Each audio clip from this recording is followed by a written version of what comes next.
about Vegas and stuff. Yeah, that is totally optional. It's talking water. Yeah.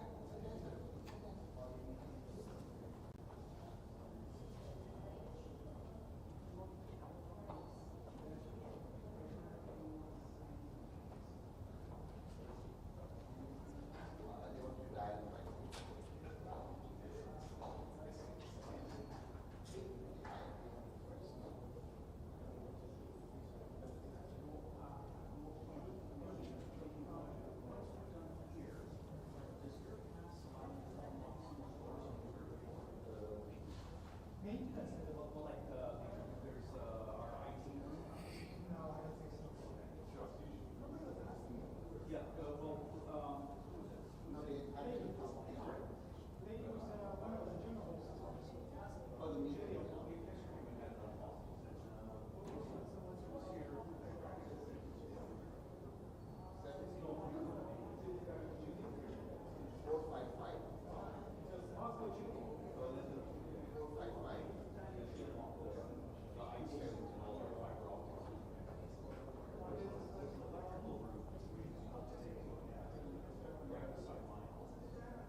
Hello. Yes, hello, Mr. Wyszynski. I apologize for mispronouncing. Yes, I apologize. I can see you, but I cannot hear you. Can you unmute yourself? You can hear me? Yes, I can hear him now. Now, Yes. how about now? No, perfect. Excellent. Thank you hear so me now? Yes. Thank you, gentlemen. Please so stay connected. Please leave all your cameras on. The meeting is going to start in a few minutes. And I'm standing by if you need any other assistance. Thank you so much. Thank you so much. Thanks.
Good morning. The 9,218th meeting of the Security Council is called to order. The provisional agenda for this meeting is threats to international peace and security.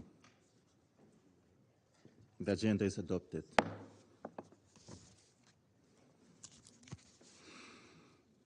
In accordance with Rule 37 of the Council's Provisional Rules of Procedure, I invite the representative of Ukraine to participate in this meeting.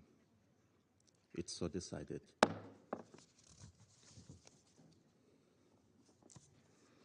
In accordance with Rule 39 of the Council's Provisional Rules of Procedure, I invite the following briefers to participate in this meeting. Mr. Kirill Vychensky, Executive Director, Rossiya Segodinia. Mr. Dmitry Vasiletis, Deputy Head, Ukrainian Trade Union of Law Workers. And Mr. Timothy Snyder, Professor of History, Yale University. It's so decided.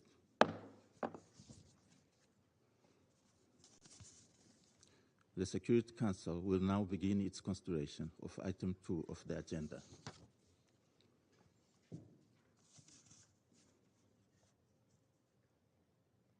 I now give the floor to Mr. Kirill Venchitsky. You have the floor, sir. Добрый день. Good afternoon. My name is Kirill Wyshinsky. I was born and grew up in Ukraine, and I lived in Dnipropetrovsk, graduating from the Department of Philology, Russian Language and Literature, and I've worked as a journalist in various Ukrainian media outlets for many years. In the 90s, I was the editor-in-chief of a news site. In 2018, I was arrested by the Ukrainian security forces. There was an absolutely concocted pretext. Supposedly, I was guilty of treason. I spent 1.5 years in prison. After that, the Ukraine court did not confirm any accusations against me. Then they freed me. And then I left Ukraine, and I went to Russia. I worked as a journalist, and I'm a member of a civil society development and human rights organization. I came to the Security Council to speak to listeners. What is Russophobia? Russophobia is a demonstration and imposition of hostility against Russia, Russian people, Russia, the Russian state, and Russian citizenship. This is done publicly in media outlets and on the internet. Russophobia is a rejection of the civilizational status of Russia and Russian culture and those who carry that culture. Russophobia is directed in targeted fashion. It is an ideology that aims against Russian citizens and Russian-speaking people, against anyone who feels that they are Russian or feels bound to Russia, whether it be that by linking of their fates or simply a sympathy for Russia. Anyone who feels that they are Russia is having their right to life, to dignity, and to free movement curtailed.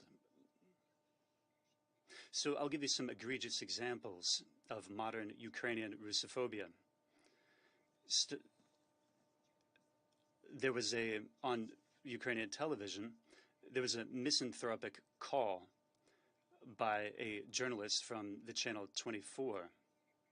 He said on the air that Russians should be dealt with by destroying their families and their children. They said, if we are able to, he said this live. Also, Gennady Duzenko, a Ukrainian doctor, called for castration of Russian war prisoners because they're cockroaches rather than people. At the same time, there was an advertisement in Ukraine where someone was cutting the throat of a Russian soldier. And now we are exacting our bloody revenge on all of you, was said. This is being implemented in practice. There are atrocities against the Russian prisoners of war, as well as shooting of civilians in the Russian-speaking region of the Donbass. I'll give you another example. In March, the Verkhovna Rada of Ukraine announced a draft bill. This introduced the concept of Rashism.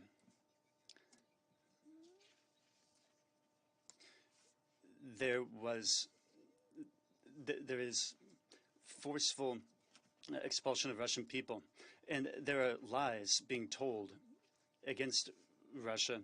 This is happening not only in Ukraine, but also in other countries. There's open hatred of Russia and Russians, and there's inculcation of Russophobia. Incidentally, this is happening in the European Union, too. In March 2022, the Prime Minister of Poland admitted that Russophobia today is already the mainstream. And it's already an obvious fact that Polish and other European policies see that it works. But let's turn to Ukraine. Russians are the second most numerous community in Ukraine. Based on the recent census in Ukraine, Russian families numbered in the millions. In the Russian language, was called the native language by nearly a third of the population. That's over 14 million citizens in Russia. The real linguistic situation shows that those who speak Russian in their everyday life and believe that that is their native language, that number is even larger.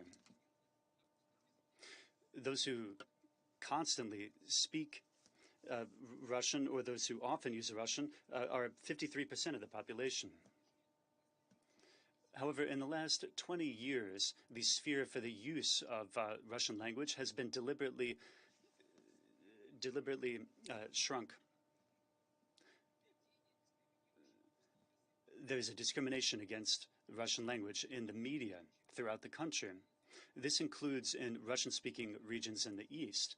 This process has logically moved on to education. As for higher education, that's only being done in Ukrainian, which has been mandatory since 2014. In 2020, all Russian language schools in Ukraine were moved to Ukrainian as a language of instruction. This happened after the entry into force of a law on education. Starting in 2022, the Ukraine authorities decided to completely stop the study of Russian language. In November of last year, Kiev eliminated Russia from its curricula in schools and in kindergarten, and that happened in Nikolaev. That happened in the Odessa Oblast as well. The Ministry of Culture of Ukraine is going to remove around 100 is going to remove a large number of books from the library. These books are not burned demonstratively, as was done by the Nazis in the 30s, but today they're thrown out into the trash. In October of 2022, the Secretary of National Security and Defense of Ukraine, Alexei Danilov, he's the head of a body which, without any judicial decision, has introduced sanctions against Ukraine's own citizens. He said that Russian language should vanish from Ukrainian territory completely. And we're seeing this happening in a number of educational facilities. That is, everybody participating in higher education, the faculty, is not allowed to speak Russian, including in their private time. This decision was taken in 2023 by another organization, and it's being supported by the Ombudsman of Ukraine. He promised to fully broaden and introduce this practice into other higher educational institutions in Ukraine. I'll return to Russophobia in Ukraine, but I want to talk about other inhuman manifestations of Russophobia in Ukraine. In 2014, after the majority of Russian and Russian speakers held a referendum and they decided to accede to Russia, the Ukrainian authorities fully stopped providing fresh water through the northern Crimean water channels. In essence, a humanitarian catastrophe was triggered due to these actions by the Kiev authorities. And now I'll turn to culture. Starting in 2014, there was a process of massive changing of the names of streets and cities and a destruction of monuments that had to do with the Russian and the Soviet period of Ukraine's history. Last year, the Ministry of Culture announced that certificates would be issued, and this would look into the destruction of monuments that had to do with history linked to Russia and with the Soviet soldiers that died in the Second World War. During this campaign in November of this year in Nikolaev, unknown people destroyed a monument to those who had died in the Second World War. At the same time, a monument to the liberties of Ukraine was destroyed, which was among the World Heritage sites of Ukraine, and it was also a World War II monument. February of this year saw Kiev destroy the monument to a general that freed Ukraine from Nazis in World War II. Every year, people brought flowers to that monument. This was a obscene act, and we're not sure exactly what happened to this monument later on. Also, Alexander Pushkin's monument was affected. Pushkin was in many cities in Ukraine, And in the late 19th century, this monument was erected.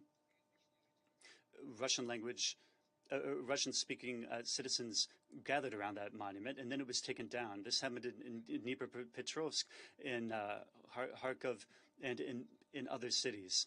These monuments were destroyed in over 20 cities in various regions of Russia. There's another area where the Ukrainian authorities are introducing Russophobic practice. I'm referring to religion. The major religion is the Ukrainian Orthodox Church. There are many monasteries and churches, and there are many parishioners all over Ukraine. The Russian Orthodox Church is the major church, and now there's a Russian Orthodox Church which has become a pretext for systematic attacks of adherents to that religion. Starting last year, there's been regular seizure of the churches of the Ukrainian Orthodox Church. Seizure of churches, and there's a ban on activity too. Also, monks and clergy of that church were forced to leave. On the 10th of March of this year, there was an organization of a national event.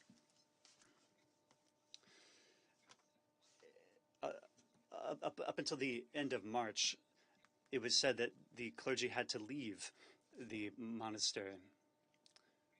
This is a violation of the agreement for the use of the monastery. There are other public documents that were not followed. This monastery is one of the oldest in the Orthodox Christianity.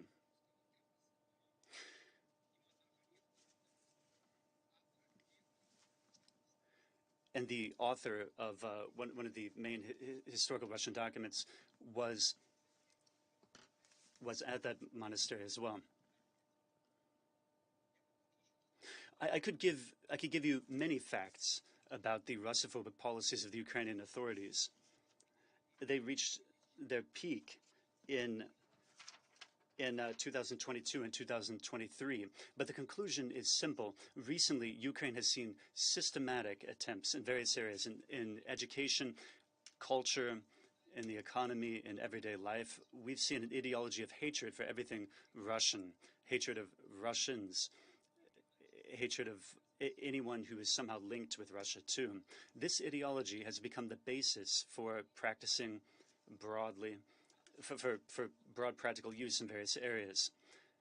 And it is intended not only to provoke hatred, but also to destroy all Russians and the Russian language. This includes the members of their families and children. There's a clear call for this by people in social networks and elsewhere. Thank you very much for your attention and for the possibility to address this High Assembly, the UN Security Council. Thank you. I thank Mr. Wyszynski for his briefing. I now give the floor to Mr. Dmitry Vasilets. You have the floor, sir.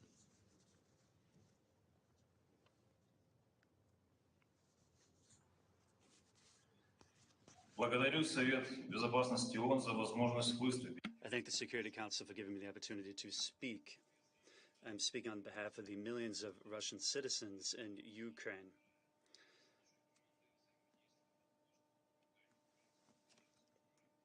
And our team is helping refugees that have come to Russia. My report will be dedicated to the issue of discrimination of Russian language Ukrainians. The Ukrainian constitution enshrines the right to develop Russian language. However, the criminal regime of Zelensky has placed himself above the law. There was a coup d'etat in 2014 organized by the Russian embassy in Ukraine. After that, the law on languages of 2012 was repealed. According to the Ukrainian constitution, the use of the Russian language is governed in all areas of public life. And this includes guarantees for the state language. After the coup d'etat, the Poroshenko regime immediately adopted a new law on the language issue. It was called On the Functioning of the Ukrainian Language as a State Language. This law affected the Russian language and national minority languages. They were simply repressed. The entry into force of various norms of the law was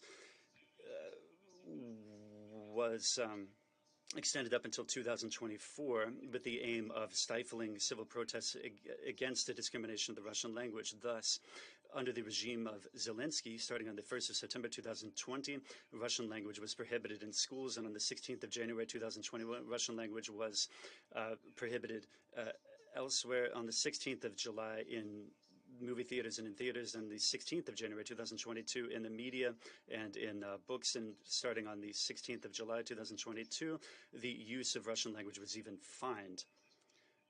There are fines for the use of Russian language. To implement those fines, a special state structure was introduced. It was called the Office of the Ombudsman for the Protection of the Ukrainian Language. This happened in the 21st century. Just imagine in Switzerland. Imagine the Swiss government fining someone for using the French language, or Spain. Imagine Spain fining someone for the use of the Catalonian language. Imagine that in Russia, the Ukrainian language would be fined. One would get a fine for the use of the Ukrainian language. That's impossible to imagine, but this is the barbarism that has been enshrined in law by Zelensky.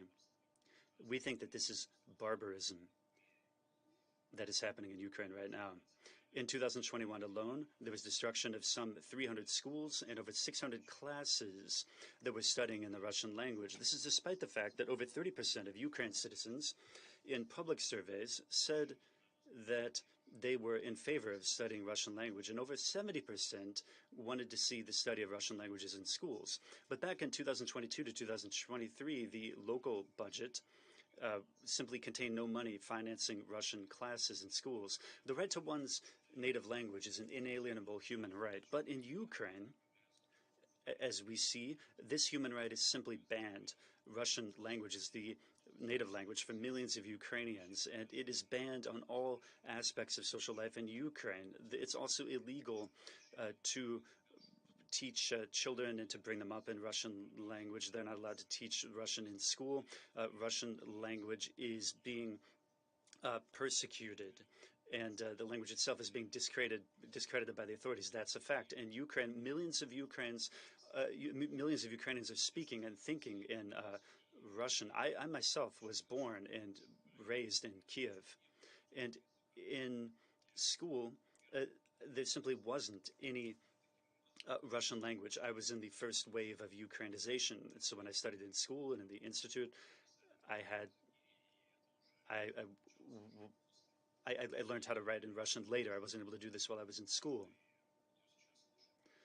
So anybody who's who's listening to my statement, rather, just imagine that you're not allowed to speak and write in your own language, in English, Russian, French, or whatever it is, or Spanish. This is the situation that millions of Ukrainians are in.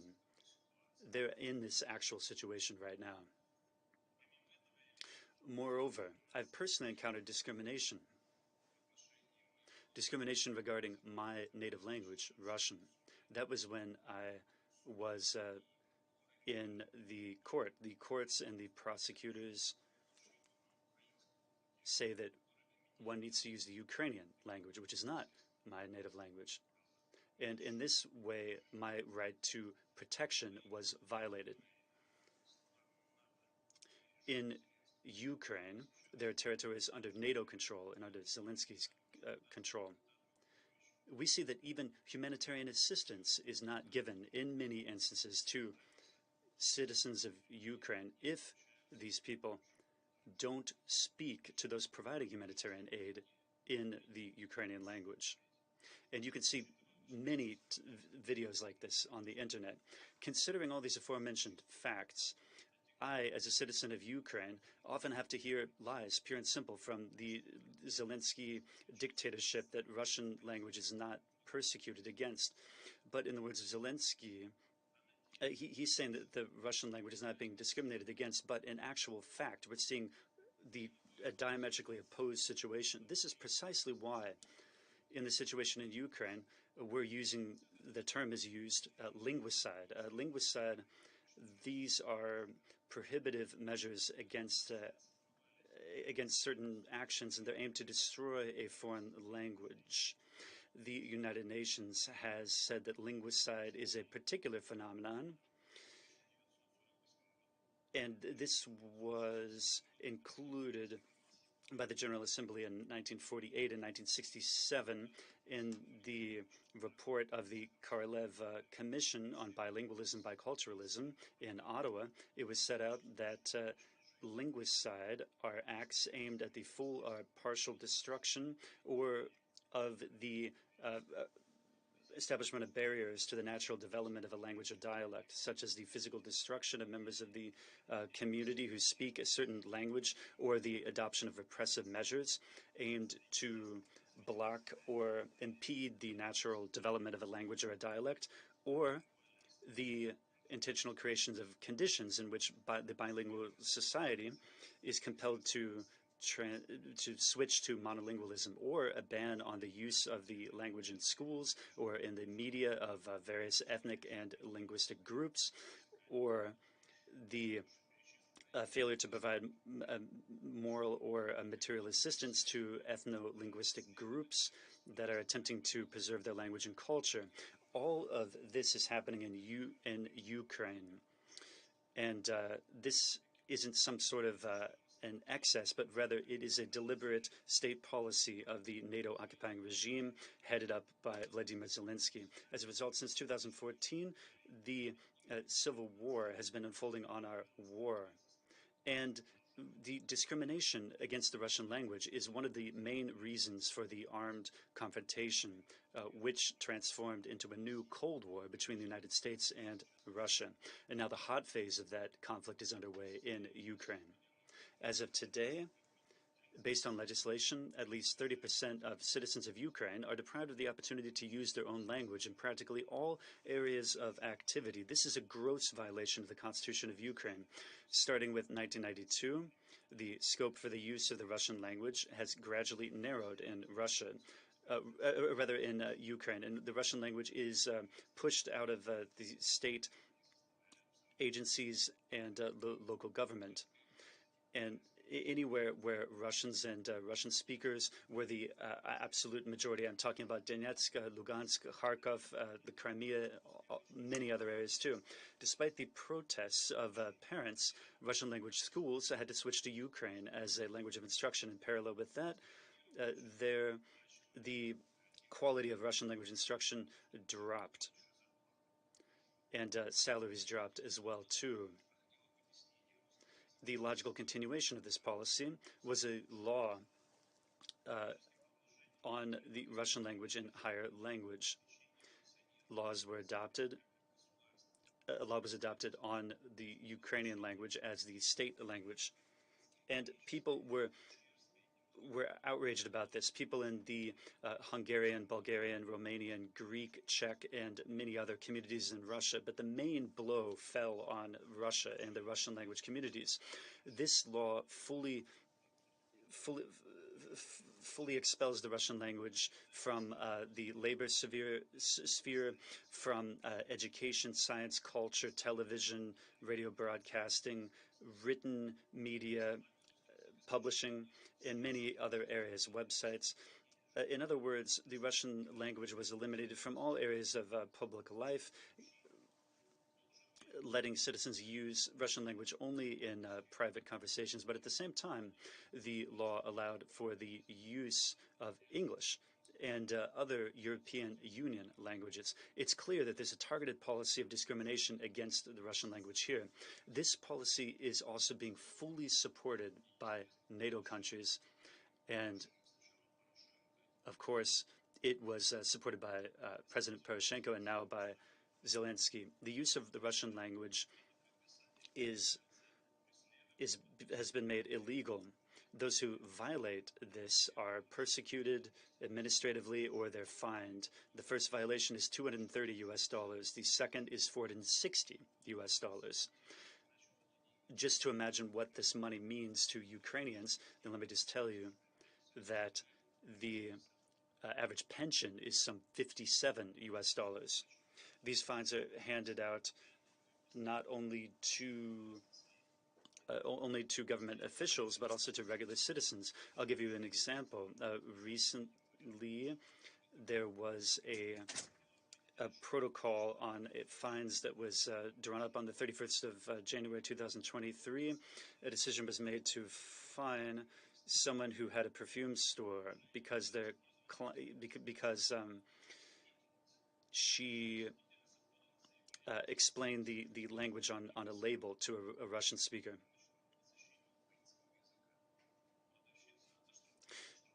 So this clerk was fined $260.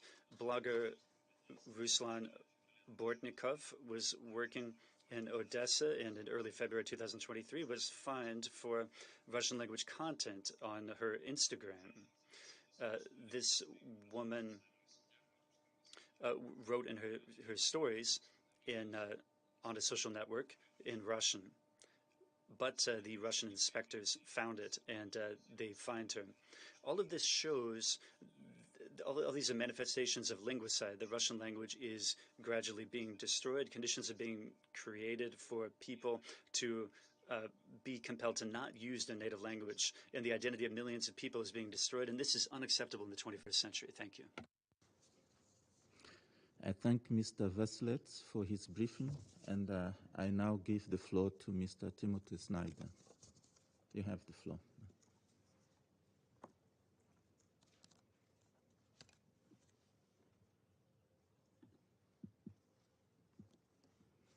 Thank you very much, ladies and gentlemen. I'm very glad to be with you. I will try to keep my remarks brief. I speak to you as a historian of the region, a historian of Eastern Europe, and specifically as a historian of mass killing and political atrocity. I believe that the discussion that we're having today about this word Russophobia can clarify something very important about the character of Russia's war of aggression in Ukraine and about the character of Russia's illegal occupation of Ukrainian territory. I will limit myself to two main points. My first point is that harm to Russians and harm to Russian culture is primarily a matter of Russian policy. And so that if we're concerned about harm to Russians and Russian culture, we should be concerned about the policies of the Russian state. My second point will be that the term Russophobia, which we are discussing today, has been during this war a form of imperial propaganda, a form of imperial justification for Russian war crimes in Ukraine. So, beginning from the first point, the premise when we discuss Russophobia is that we are concerned about harm to Russians. That is a premise that I certainly share. I share the concern for Russians. I share the concern for Russian culture.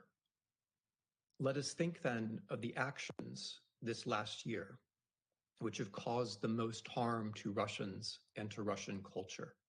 I'll briefly name 10. Number one, forcing the most creative and productive Russians to immigrate. The Russian invasion of Ukraine has caused about 750,000 Russians to leave Russia, including some of the most creative and productive people.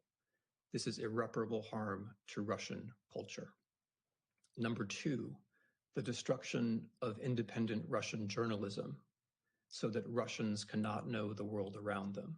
This too is Russian policy and causes irreparable harm to Russian culture. Number three, general censorship and repression of freedom of speech in Russia, in the Russian language. And this is an irony which bears noting. In Ukraine, you can say what you like in either Russian or Ukrainian. In Russia, you cannot. If you stand in Russia with a sign saying no to war, you will be arrested and very likely imprisoned. If you stand in Ukraine with a sign that says no to war, regardless of what language it's in, nothing will happen to you. Russia is a country where there's one language and you can say very little. Ukraine is a country where there are two languages and you can say what you like. When I visit Ukraine, people report to me about Russian war crimes using both languages, using Ukrainian or using Russian as they prefer. Number 4, the attack on Russian culture by way of censoring school books, weakening Russian culture at home, the destruction of museums and non-governmental organizations devoted to the memory of Russian history. All of those things are Russian policy. Number 5, the perversion of the memory of the Great Fatherland War by fighting a war of aggression in 2014 and 2022, thereby depriving all future generations of Russians of that heritage. That is Russian policy. It's great harm to Russian culture. Number 6, the downgrading of Russian culture around the world and the end of what used to be called the Ruski Mir, the Russian world abroad. It used to be the case that there were many people who felt friendly to Russia and the Russian culture in Ukraine. That has been brought to an end by Russian invasion, and that is Russian policy. Number 7, the mass killing of Russian speakers in Ukraine. The Russian war of aggression in Ukraine has killed more speakers of Russian than any other action by far. There's no comparison. And of course, number 8, Russia's invasion of Ukraine has led to the mass killing of Russian citizens. Some 200,000 are dead or maimed. And this is, of course, simply Russian policy. It's Russian policy to send young Russians to die in a war of aggression. Number 9, this war also means that a generation of young Russians, those who survive, will be involved in war crimes, will be wrapped up in trauma and guilt for the rest of their lives. That is great harm to Russian culture, and that has been achieved, like all of these policies, by the Russian government itself, mostly in the course of the last year. So if we were sincerely concerned about harm to Russians, these are the things that we would think about. But perhaps the worst Russian policy with respect to Russians is the last one, number 10. And that is the sustained training or education of Russians that genocide is normal. We see this in the president of Russia's repeated claims that Ukraine does not exist. We see this in genocidal fantasies on Russian state media. We see this in a year of state television reaching millions, tens of millions of the Russian population every day. We see this when Russian state television presents Ukrainians as pigs. We see this when Russian state television presents Ukrainians as parasites. We see this when Russian state television presents Ukrainians as worms. We see this when Russian state television presents Ukrainians as Satanists or as ghouls. We see this when Russian state television proclaims that Ukrainian children should be drowned. We see this when Russian state television proclaims that Ukrainian houses should be burned with the people inside. We see this when people appear on Russian state television and say, quote, "They should not exist at all. We should execute them by firing squad." We see this when someone appears on Russian state television and says, "We will kill 1 million, we will kill 5 million, we can exterminate all of you," meaning all of the Ukrainians. Now, if we were sincerely concerned about harms to Russians, we would be concerned about what Russian policy is doing to Russians. The claim that Ukrainians are, quote unquote, Russophobes is one more element of Russian hate speech. In Russian state television, those other claims about Ukrainians are intermixed with the claim that Ukrainians are Russophobes. So, for example, in the statement where the speaker claimed that all Ukrainians should be exterminated, the reason he gave is that they should all be exterminated because they are Russophobes. This brings me to my second point. The claim that Ukrainians have to be killed because they have a mental illness known as Russophobia is bad for Russians because it educates them in genocide. But of course, such a claim is much worse for Ukrainians. And this is my second point. The term Russophobia is a rhetorical strategy that we know from the history of imperialism. When an empire attacks, the empire claims that it is the victim. The rhetoric that Ukrainians are somehow Russophobes is used by the Russian state to justify a war of aggression. But of course, it's the war of aggression, it's the setting that matters. The invasion itself, the destruction of whole Ukrainian cities, the execution of Ukrainian local leaders, the forced deportation of Ukrainian children, the displacement of about half the Ukrainian population, the destruction of hundreds of hospitals and thousands of schools, deliberate targeting of water and heat supplies during the winter. That is the setting. That is what is actually happening. The term Russophobia is a claim by the imperial power that it is the victim, even as it is carrying out a war of atrocity. This is historically typical behavior. The imperial power dehumanizes the actual victim and claims to be the victim. When the victim opposes being attacked, being murdered, being colonized, the empire says that this is unreasonable, this is an illness, this is a phobia. This claim that the victims are irrational, that they are phobic, that they have a phobia, is meant to distract from the actual experience of the victims in the real world, which is an experience, of course, of aggression and war and atrocity. The term Russophobia is imperial strategy designed to change the subject from an actual war of aggression to the feelings of the aggressors, thereby suppressing the existence and the experience of the people who are most harmed. The imperialist says, we are the only people here. We are the real victims, and our hurt feelings count more than other people's lives. Now, Russia's crimes can be and will be evaluated by Ukrainian law because they take place on Ukrainian territory and by international law. To the naked eye, we can see that there is a war of aggression, crimes of humanity, and genocide. The use of the word Russophobia, the claim that Ukrainians are ill rather than that they are experiencing an atrocity, is colonial rhetoric, and it's a part of a larger practice of hate speech. That is why this session is important. In Russia's genocidal hate speech, the idea that Ukrainians have a disease called Russophobia is used as an argument to destroy them, along with the arguments that they are vermin, parasites, Satanists, and so on. Claiming to be the victim when you are in fact the aggressor is not part of the defense. It's actually part of the crime. Hate speech directed against Ukrainians is not part of the defense of the Russian Federation.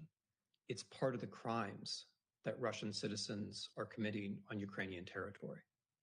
In this sense, in calling this session, the Russian state has found a new way to confess to war crimes. Thank you for your attention. I thank Mr. Snyder for his briefing. I now give the floor to those members of the Security Council who wish to make statements. I give the floor to the representative of Russian Federation. You have the floor, sir. Господин председатель. President, we thank Kirill Vyshinsky and Dmitry Vasilits for their briefings. Each one of them has a bitter personal experience of encountering Russophobia in Ukraine.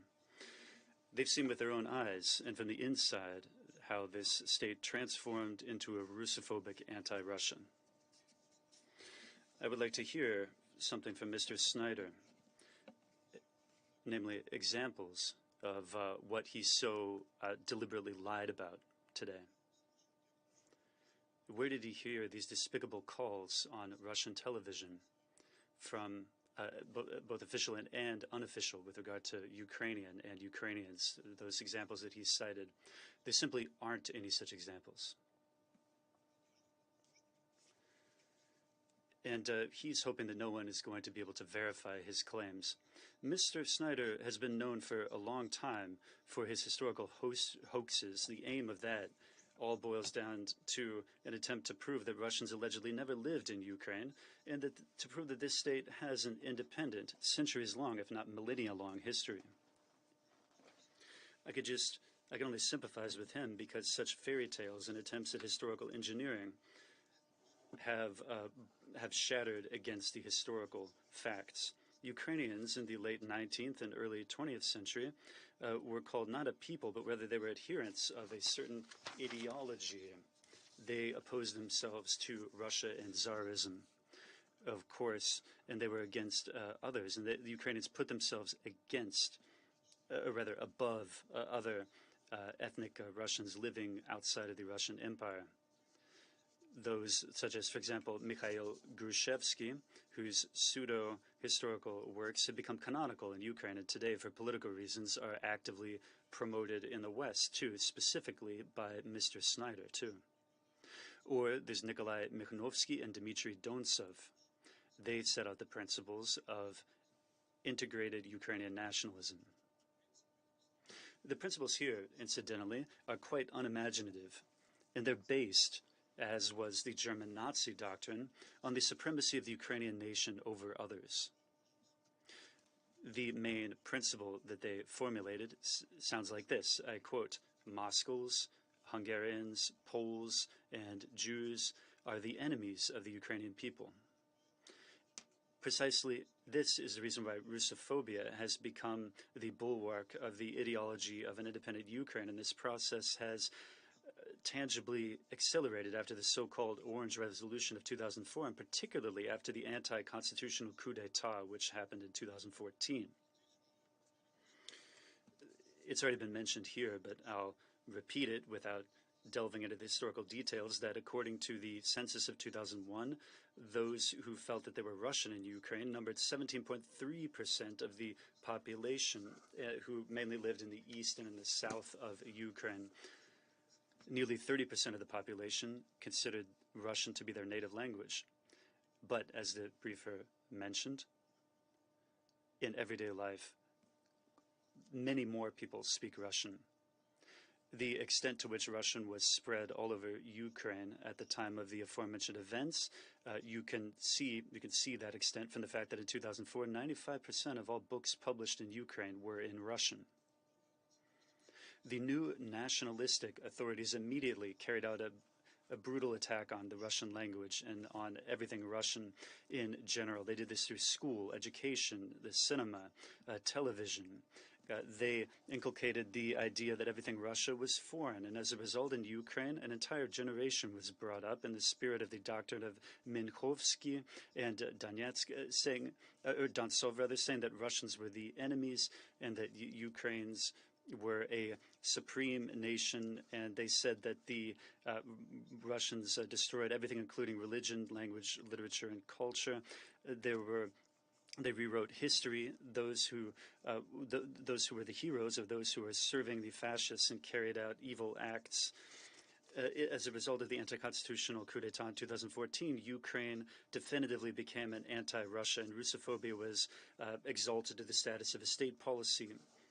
The activists of the Maidan did not hide their misanthropic, Russophobic views, and their foreign sponsors were very, very much aware of that fact. Just a few days after the bloody change in regime, the extremist right sector leader Dmitry Roth said that de-Russification is a just and necessary phenomenon. The Russophobe and the deputy of the Ukrainian parliament, Irina Farion, called all Russian speakers mentally challenged, and the mayor of Dnipropetrovsk, Boris Filatov, said we need to give any promises or guarantees to Russian-speaking scum, and we'll just hang them later on.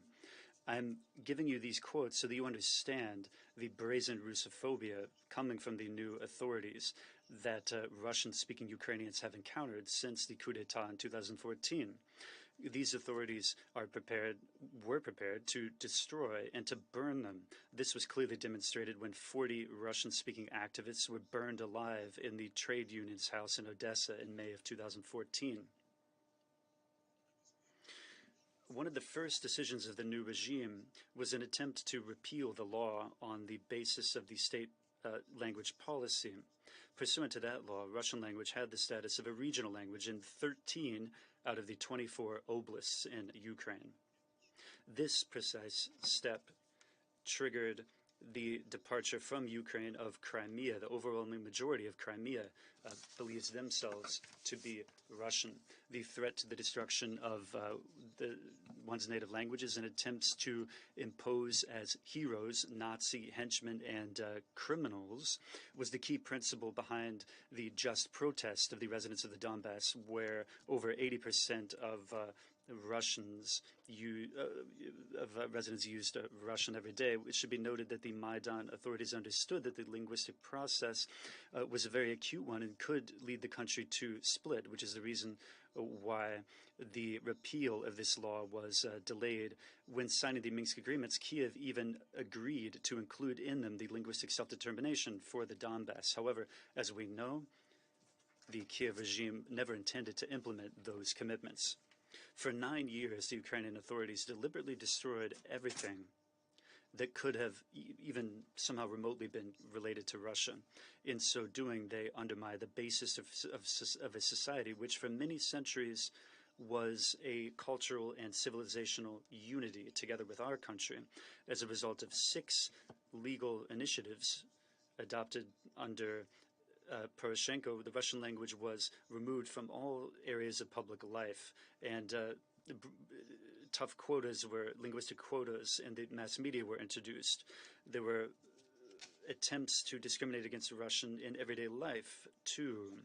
These measures violated international documents, but also the Ukrainian constitution, the rights to the protection of linguistic, educational, and other rights of citizens and national minorities. I won't delve into the details about the discrimination in Ukraine against the Russian language and Russian speakers. Both of the briefers that we invited spoke about that in detail, but I'd like to recall that President Zelensky, during his presidential campaign, said that he promised to review the linguistic laws which had driven a wedge into the already polarized Ukrainian society. I would like to merely tell you what he said.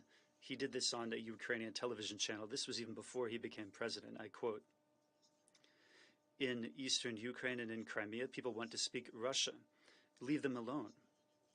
On a legal foundation, you should give them the ability to speak Russian. Language is never going to divide our native country. I have Jewish blood.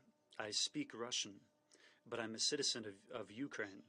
Russia and Ukraine are truly fraternal peoples, and all of us understand one another very well." Largely due to this position and due to the promises to establish a civil war in Donbass, the presidential election of 2019 saw 3/4 of Ukrainians vote for him. However, very quickly, the new head of the Ukrainian state showed that this was nothing but empty words for him. He quickly fell into line with the plan of Kiev's patrons as regards the preservation of international peace around Ukraine and its good neighborly relations with Russia.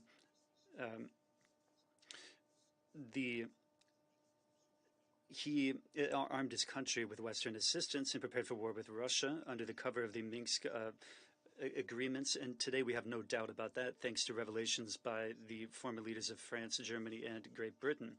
In so doing, he took a number of steps in order to eliminate the Russian language and everything Russia from his country. In 2020 and 2021, discriminatory laws on secondary education were introduced and on the indigenous peoples of Ukraine and on the national patriotic education. In September of 2021, Zelensky called upon all the Ukrainian residents who felt that they were Russian to leave the country. And he called this their internal choice. If, he said, you want to live in Ukraine, and if you see the future of your children and your grandchildren there, then you are obligated to become Ukrainian, and you need to renounce your Russian identity. Anybody who did not want to do that, including the residents of the Donbass, were prompted by bombings and artillery strikes, or simply to leave, or were simply physically destroyed, that is, killed. I wish to stress in particular that all these measures were not a response to Russia's actions, but rather they were an initiative, and they were a deliberate attempt to destroy the Russian language and culture in Ukraine. Thus, there was an egregious violation of the rights of the Russian-speaking population. After February of 2022, the struggle against, rather the fight against the Russian language in Ukraine took on grotesque forms, and there were also terrible associations with Nazism here. Ukrainian officials didn't hide the fact that they hated everything Russian and intended to rid the country of Russian people and the Russian language.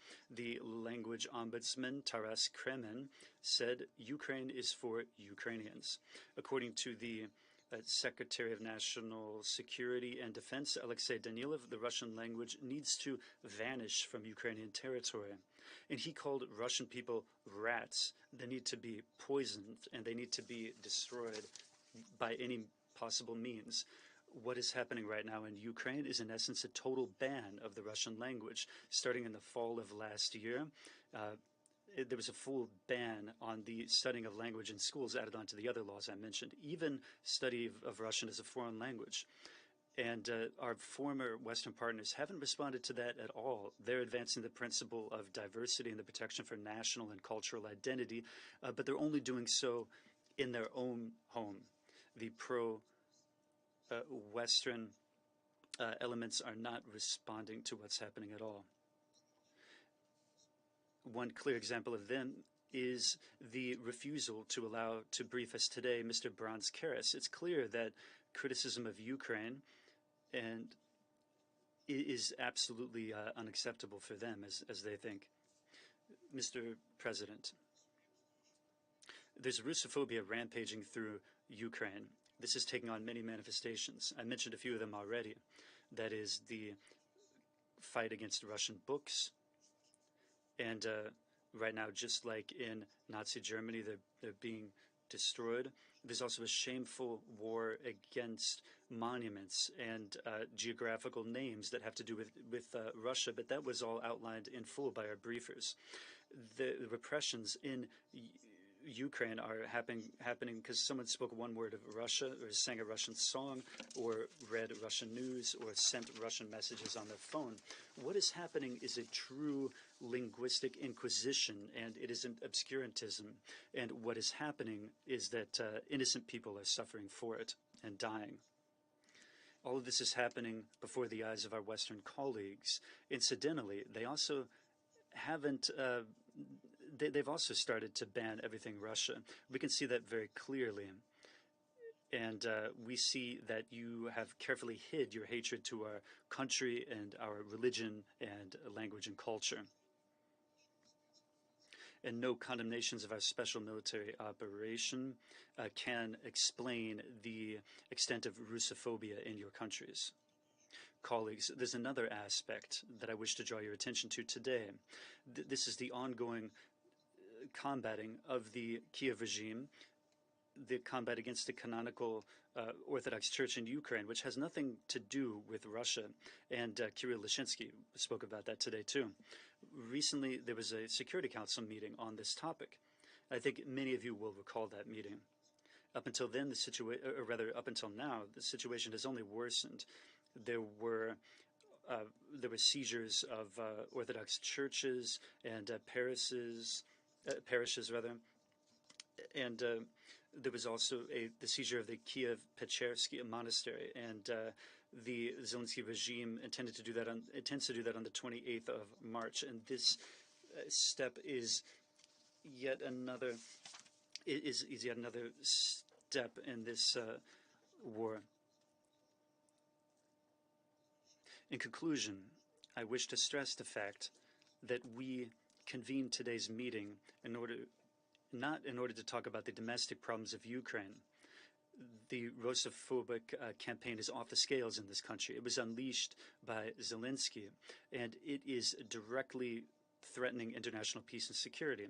This is because in this situation, no peace and good neighborly relationship with Ukraine is possible in principle. We continue to wish our Ukrainian neighbors, we continue to wish that they will just simply observe the basic rights and freedoms which all of our Western colleagues are so much cherish in their own homes.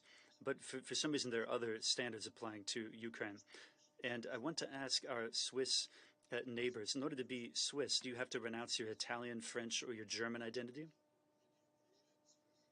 Does that imperil the integrity of your nation? And if not, then where is your criticism of what the Kiev authorities are doing to Russians? A long-term and sustainable peace in Europe cannot be built based on Russophobia. I want that to be abundantly clear. I also hope that today you will spare us your arguments that in the spirit of, well, it's your fault, as we heard, because Russophobia in Ukraine has been evolving long before the 24th of February 2022 in protecting the despicable acts of their Kiev proteges and pretending like they're the response for our acts. You're not only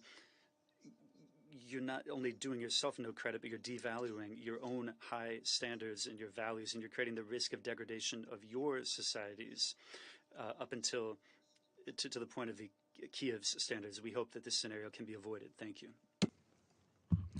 I thank the representative of Russian Federation for their statement, and I now give the floor to the representative of Brazil. You have the floor, sir. Thank you, Mr. President. Mr. President, we have listened attentively to our briefers. Since the beginning of the conflict, this Council has met almost on a weekly basis to discuss various aspects of the crisis, emphasizing, in particular, the impact on the humanitarian situation in Ukraine. Last week, once again, missiles struck civilian areas in different regions, increasing the number of fatalities and the destruction of civilian infrastructure. Brazil deplores the violence and renews its appeal in favor of dialogue and cessation of hostilities. So far, however, the Council attention has not produced concrete advances on the ground. There is no justification under international law for the violation of the territorial integrity of Ukraine. The UN Charter proscribed war as an instrument for conflict resolution. The belief in a military solution still prevails, a belief that will continue to cost the lives of innocent civilians and push away the prospects for a lasting peace. We encourage a reflection on the current dynamics of our meetings and on the role of the Security Council. The mere repetition of national positions in a format that shows clear signs of exhaustion will contribute nothing to the end of the conflict.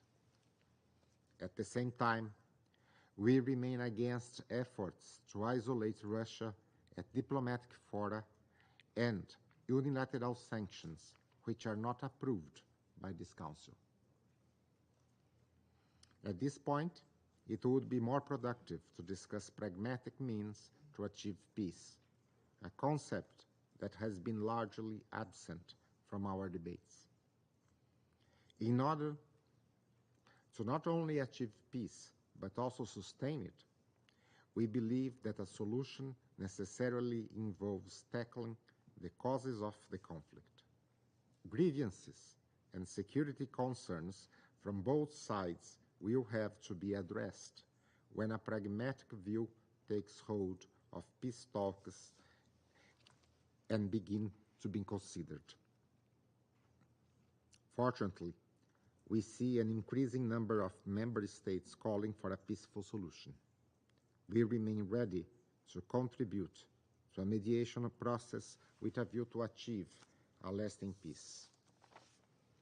Mr. President, in the coming days, the Black Sea Grain Initiative will expire. It is the result of successful mediation efforts and one of the few good developments since the beginning of the hostilities. We urge the parties to seek a swift renewal of the agreements in order to avoid worsening the side effects of the crisis on developing countries dependent on a regular supply of grains and fertilizers. We encourage all member states to avoid actions that may compromise the implementation of the agreements, which includes the elimination of barriers to Russian exports. Sanctions to food and fertilizer exports, regardless of their origin, are unacceptable and contradict the letter and the spirit of the Istanbul Initiative, disproportionately affecting vulnerable countries, oftentimes in regions far from the conflict. And I thank you. I thank the representative of Brazil for their statement, and I now give the floor to the representative of Japan. You have the floor. Thank you, Mr. President. I thank the briefers for their briefings, in which we heard about various forms of discrimination, including harmful rhetoric and incitement related to the war in Ukraine. Any form of discrimination against any people must not be tolerated, as it harms their dignity as human beings and could create or exacerbate division in a society. At the same time, an allegation about discrimination never justifies any use of force. If anything, unlawful Russian invasion of Ukraine might actually have given rise to harmful rhetoric and incitement towards those who align themselves with the unjustifiable aggression. As articulated in the General Assembly Resolution ES11/6, we reiterate our demand for immediate, complete, and unconditional Russian withdrawal of all of its military forces from the territory of Ukraine within its internationally recognized borders, and call for a cessation of hostilities. Thank you very much, Mr. President. I thank the representative of Japan for their statement, and I now give the floor to the representative of Gabon. You have the Merci, floor, Monsieur le Président. Thank you, Mr. President. Mr. President, I wish to thank the briefers for their respective briefings. 18 days ago, the Council met to mark the first anniversary of the war in Ukraine. Around this table, we deplored the human suffering on the ground, marked by the colossal loss of human life, attacks against civilians and civilian infrastructure, and the mass displacement of people. The eruption of the war in Ukraine went hand in hand with the unleashing of hate speech and a verbal escalation, which, on both sides, appears to have no limits. Since the very beginning of hostilities, combat on the ground are playing out on social media in a worrying fashion.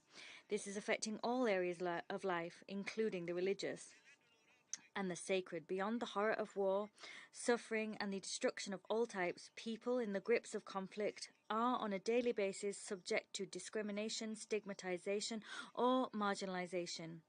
With no prospect for the end of war in sight, either in the short or mid-term, there is nothing positive on the horizon when it comes to the severity of these scars that will taint every individual story, every family, or every community. There is no doubt about the fact that invisible wounds caused by this bloody war will remain open for years, perhaps for several generations. Recent history has demonstrated us in a stark and horrifying way the weight that hatred and repudiation wield, as well as their creeping ability to fuel and exacerbate generational violence and the ability to plunge humankind into the depths of horror. Mr. President, I wish to call parties to show restraint and to refrain from all provocative attitudes or from any incitement to hatred. Any attitude likely to exacerbate hatred between peoples contributes to take parties ever further away from a political solution, insofar as it dangerously imperils the construction of a lasting peace based on the principle of peaceful coexistence. In this regard, I wish to underscore the constant engagement of the Secretary-General of the United Nations in the fight against hate speech, as reflected in his report, Our Common Agenda, as well as in the UN Strategy and Action Plan launched in 2019 to fight against hate speech. I urge parties to the conflict to take ownership of and to implement these noble goals and to abide by the provisions of the United Nations Charter, provisions which prohibit pejorative or discriminatory language targeting religion, ethnic origin, nationality, race, colour, ancestry, sex, or any other forms of identity. The building of a lasting peace is hard to envisage in the absence of these fundamental values, that is, in the absence of respect for the human person. I would also recall that last June we held the first International Day Against Hate Speech, and I would also recall the adoption by the General Assembly of the resolution on the promotion of interreligious and intercultural dialogue and of tolerance. This resolution seeks to fight against discrimination, xenophobia and hate speech in accordance with international human rights law. To conclude, I reiterate the ongoing and unwavering appeal of my country to the parties to the conflict to come to the table in order to agree upon a political resolution to this war. Tomorrow's peace begins today. I thank you, Mr. President. I thank the representative of Gabon for their statement, and I now give the floor to the representative of United Arab Emirates. You have the floor. Mr. President, the irrational hatred of any group is an exercise in closing the mind. It strips away our empathy at a time when understanding is most needed. I want to make 3 points in this regard. First, the UAE has consistently taken a strong stance against intolerance in all its forms. Today is no exception. In a country where more than 200 nationalities coexist, we understand the importance of promoting tolerance for the benefit of all. No person should face discrimination or prejudice based upon their nationality, race, or religion. This month in Abu Dhabi, we inaugurated the Abrahamic Family House, an interfaith complex housing a mosque, a church, the UAE's first ever purpose-built synagogue, and an educational facility. It is a physical expression of peaceful coexistence and a statement of the high regard in which we hold interfaith harmony. Actions guided by the irrational fear and hatred of any group are at odds with the creation of cohesive, prosperous societies. And so we believe it is important to address intolerance and hate speech whenever and wherever they manifest. Second, we all have a collective responsibility to ensure that respect for others becomes the global norm. As has been repeated, we continue to see a rise in the incitement of hate speech globally. Too many times has this council seen intolerance in areas of conflict taken to the extreme and played out in lives lost, communities destroyed, and histories erased. When the guns are eventually silenced, intolerance and bigotry can hamper post-conflict reconciliation and sustainable peace. To this end, we believe that this council must redouble its efforts to address the proliferation of hate speech and intolerance, including through modern technology. In conflict zones, the malicious use of technology to spread hate speech, misinformation, and disinformation poses a particularly difficult challenge. Third, today's topic is a reminder that this council must prioritize conflict resolution and ultimately a cessation of hostilities in Ukraine. Arriving at a just and lasting peace must be our objective. We welcome the efforts of all parties towards the extension of the Black Sea Grain Initiative. Beyond the positive impact that the initiative has had on global food security, its very existence shows the promise of constructive dialogue even in the midst of conflict. Mr. President, a worldview that supports xenophobia serves no one. At times of conflict, it perpetuates the cycle of violence, demonizing entire cultures, inciting against civilians, and penalizing individuals. We must remain vigilant against all its manifestation in the interest of building and sustaining peace. I thank you, Mr. President. I thank the representative of United Arab Emirates for their statement, and I now give the floor to the representative of United Kingdom. You have the floor, sir. Thank you, Mr. President, and thank you to the briefers. Colleagues, Russophobia is one of an ever-growing list of excuses that Russia has come up with to justify its war in Ukraine. The fact that they are inventing so many of these is itself a good indication that they know none of them stands up to full scrutiny. But let me be clear anyway on behalf of the UK, and let me say it in Russian. We are not Russophobes. There are historical ties between our countries. We fought together in 2 world wars. Our country profoundly respects the rich cultural heritage of Russia. I myself, for 7 years, studied the Russian language, Russia's history, and its excellent literature. We do not want Russia to fail as a state, as the Russian delegation sometimes claims. Quite the opposite, in fact.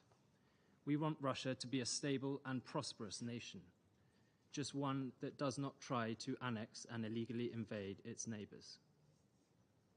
What Ukraine wants, what we all want, is a peace in line with the UN Charter. The problem in Ukraine today is not caused by Russophobia. It is caused by President Putin's desire to annex a sovereign nation, in breach of the most fundamental principles of the Charter. So when the Russian state complains about Russophobia, what they actually object to, very simply, is Ukraine's determination that it should remain an independent nation, its refusal to bend to Russia's will and to give Russia its land. And in pursuit of Ukraine's land, the Russian military has killed and injured many tens of thousands of Ukrainians and displaced millions. There have been widespread reports of atrocities, with the Office of the Prosecutor General of Ukraine recording more than 70,000 potential war crimes so far. Hundreds of Ukrainian apartment buildings, train stations, hospitals and schools have been hit. Ukrainian cultural property has been looted and cultural heritage sites destroyed. And more than that, to build domestic support for his war, Putin's government is pushing out propaganda about Ukraine to dehumanize the people it is killing and to delegitimize the country it is invading, all the while falsely claiming that Russia is somehow the victim. In the run-up to the invasion, President Putin called Ukraine an intolerable anti-Russia and declared that it was an inalienable part of Russia's own history, culture and spiritual space. We have since heard relentless false claims, including from President Putin, that the Ukrainian government are neo-Nazis, and from former President Medvedev that Ukrainians are scum and freaks, cockroaches, and grunting pigs. The Russian government may believe that this propaganda will help to justify at home the lives of the tens of thousands of Russian soldiers who have been sacrificed. But the consequences for innocent civilians, for Ukraine as a nation state, and for the rest of the world are catastrophic. Colleagues, Russia is not under attack. There is only one aggressor here. So we must all tell the Russian government very clearly to turn off its war machine, to stop the invasion, to stop the killing, and to stop the propaganda. Thank you. I thank the United Kingdom for their statement, and I give the floor to the representative of France. You have the floor. Merci beaucoup.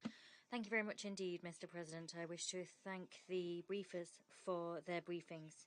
Dear colleagues, in calling for this meeting, Russia is attempting once again to create a diversion by alleging the existence of supposed discrimination, and doing so that we look away from the atrocities and abuses that it continues to commit in Ukraine. This strategy is not a new one. Russia, since the beginning of its war and aggression, has not once let up in its quest to distort reality. This propaganda strategy quite simply does not work. Russia will not succeed in justifying its unjustifiable war by cultivating its myth of so-called Russophobia. These allegations are baseless, and here I would say that they do not deserve to be expounded upon. The reality is, Mr. President, is that Russia is waging an illegal aggression and unjustified aggression against a sovereign state, Ukraine, and is doing so in flagrant violation of international law and the United Nations Charter.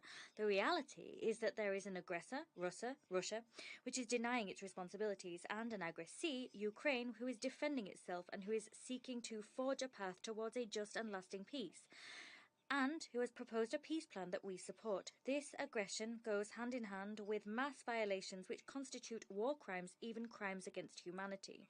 These include indiscriminate shelling, summary executions, acts of torture, sexual violence used as a weapon of war, the abduction and deportation of Ukrainian children.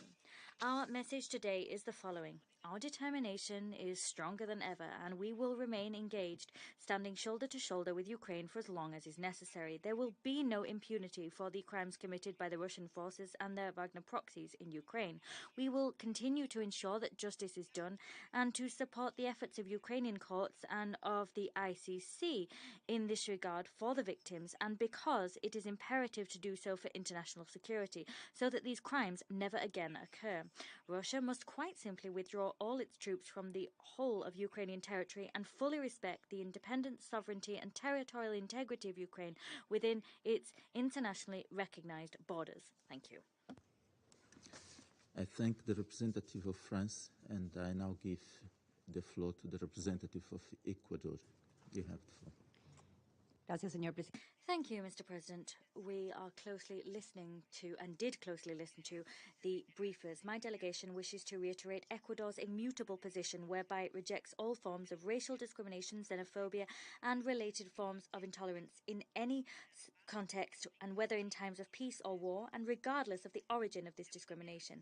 I must also reject the corrosive narratives which exacerbate conflicts. Such rhetoric is all the more appalling when it seeks to justify armed violence.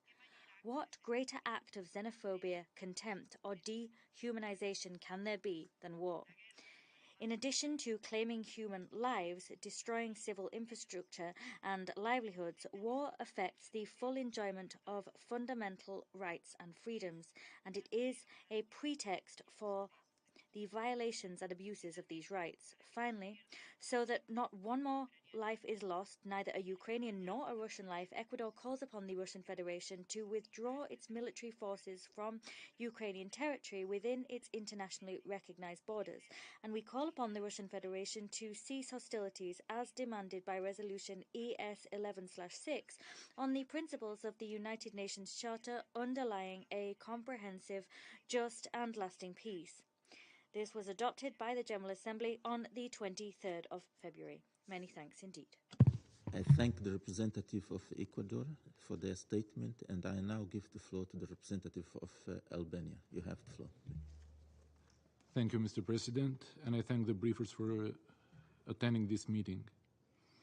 In June last year, Albania called for a Security Council meeting on incitement to violence leading to atrocity crimes.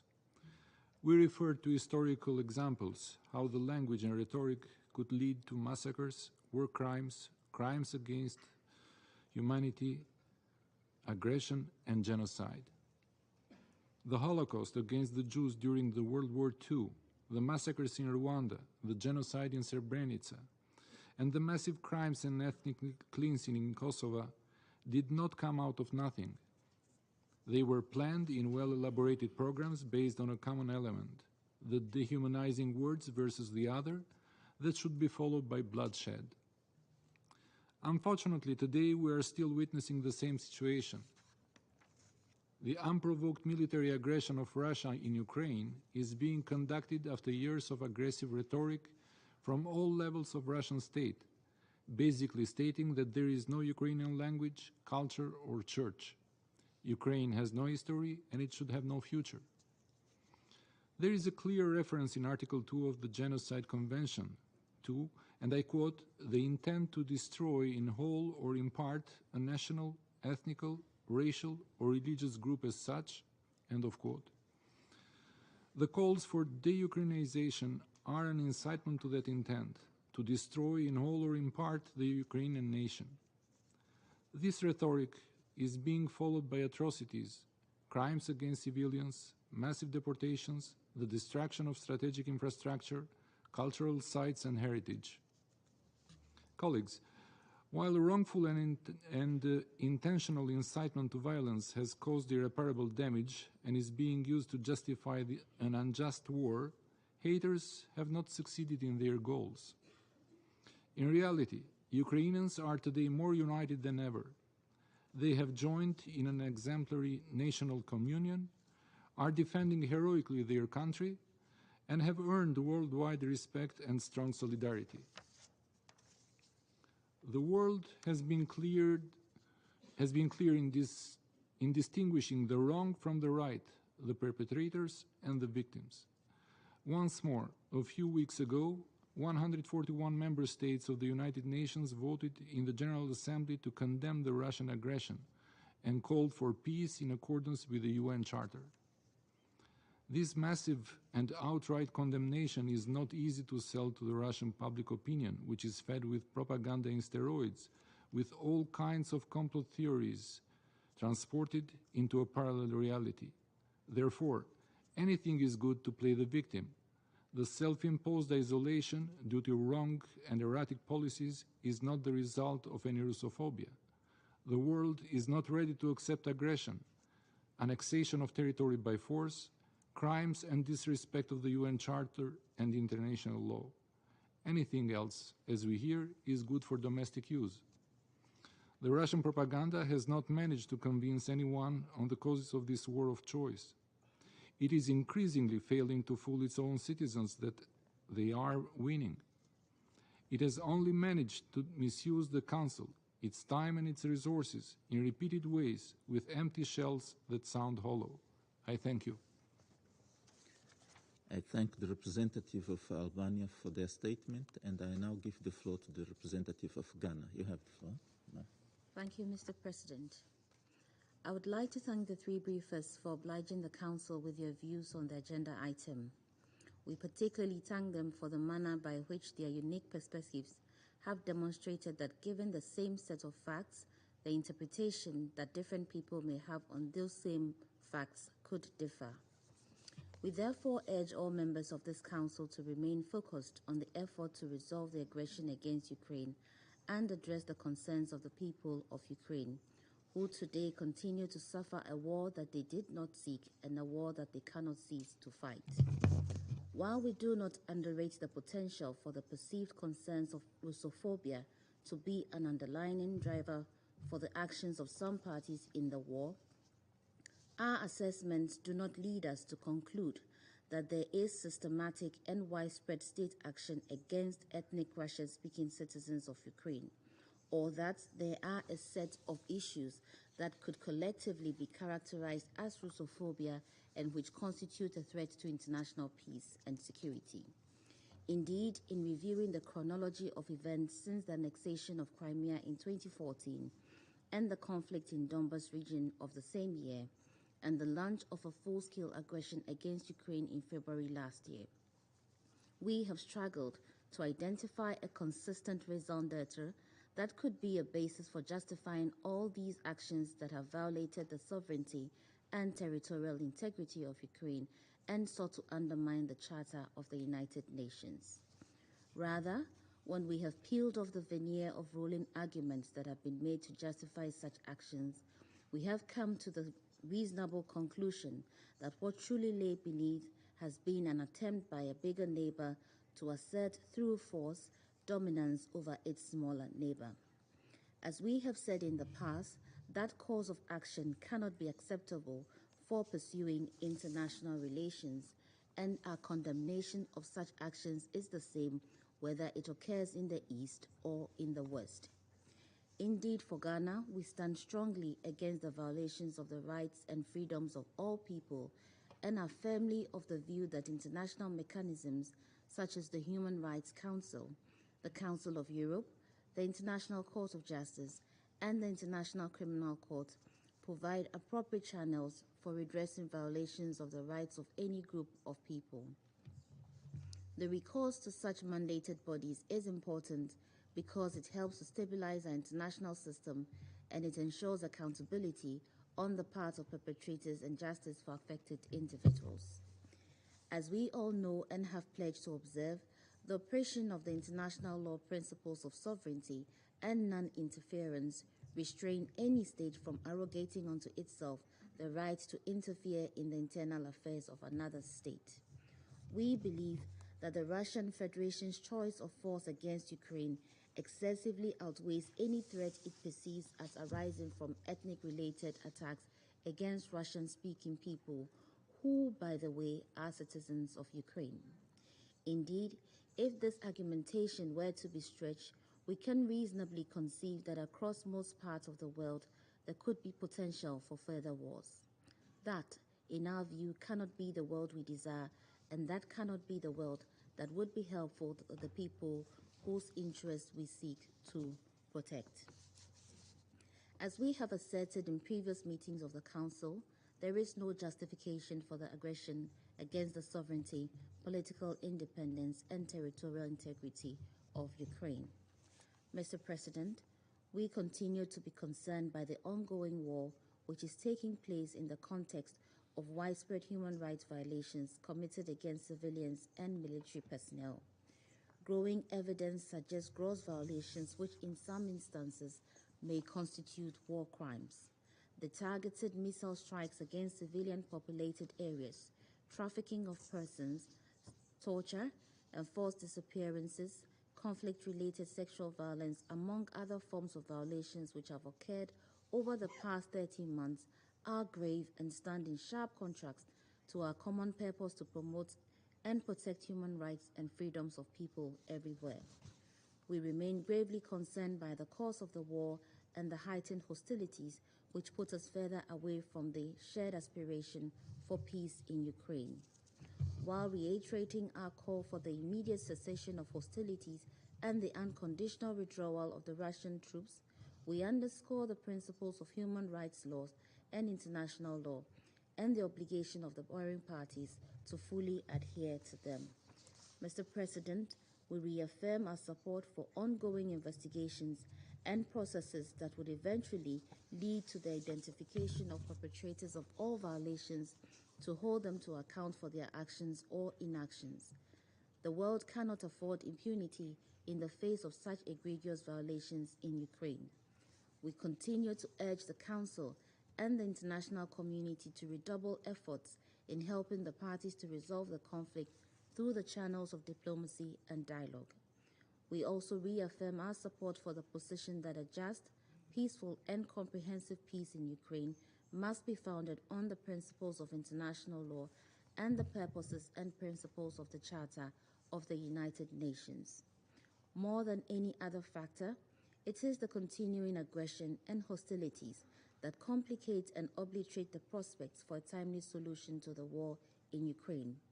We therefore urge the Russian Federation to reconsider its military approach to the conflict and to remain open to finding a solution through dialogue and negotiations. I thank you for your kind attention.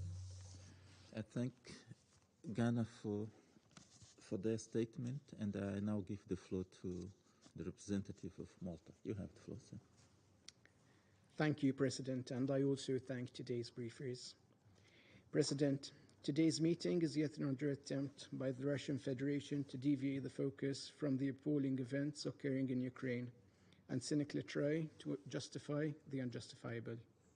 Malta reiterates its condemnation in the strongest possible terms of the Russian Federation's aggression against Ukraine. This brutal, unprovoked, and unjustified war is a blatant violation of the UN Charter. It has brought immense suffering, destruction, and misery on Ukraine and its population for more than a year. Even more disturbing, is that this aggression was initiated with complete disdain and disregard for international law and the rules-based order, not to mention the principles that a permanent member of this Council should uphold. Today we have heard more narratives aimed at portraying the victim as the aggressor and the aggressor as the victim. However, the facts are clear for all to see. On 24 February 2022, the Russian Federation invaded its neighbor, violating its sovereignty and territorial integrity and reigniting war in Europe. President, Malta deplores the dissemination of disinformation and misinformation by Russian media and Russian leaders in an attempt to justify this war against Ukraine. Let us be clear. Any ideologies that encourage racism, discrimination, xenophobia, and all other forms of intolerance have all received the sternest condemnation from us on several occasions. We stress that our position stems solely from our strong and principled belief that there is no alternative to multilateralism and the rules-based international order in the contemporary world. Furthermore, we urge the full implementation of the International Convention on the Elimination of Racial Discrimination and other pertinent human rights treaties. We also call on Russia to respect the order of the International Court of Justice on provisional measures dating April 2017 in the case concerning the application of the International Convention for the Suppression of the Financing of Terrorism and of the International Convention on the Elimination of all forms of racial discrimination.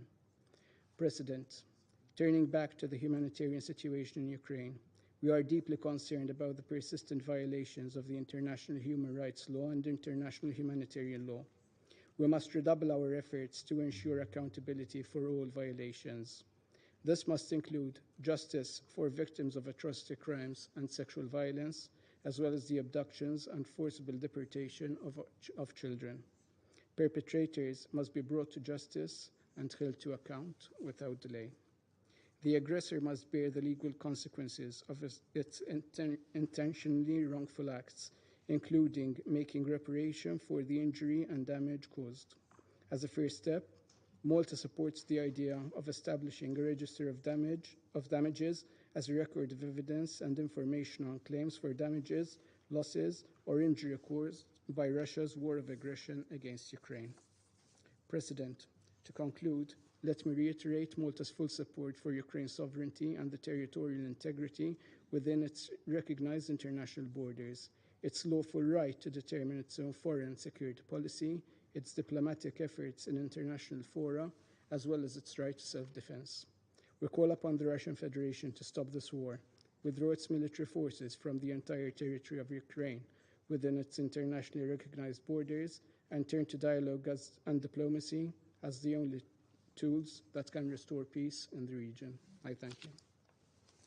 I thank Malta for their statement, and I now give the floor to the representative of Switzerland. You have the floor. Monsieur le Président. Mr. President, we take note of the remarks of the various briefers.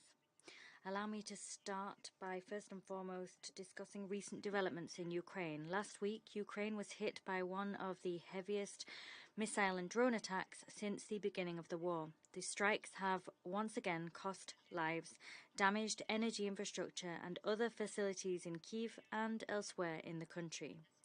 Switzerland condemns these attacks.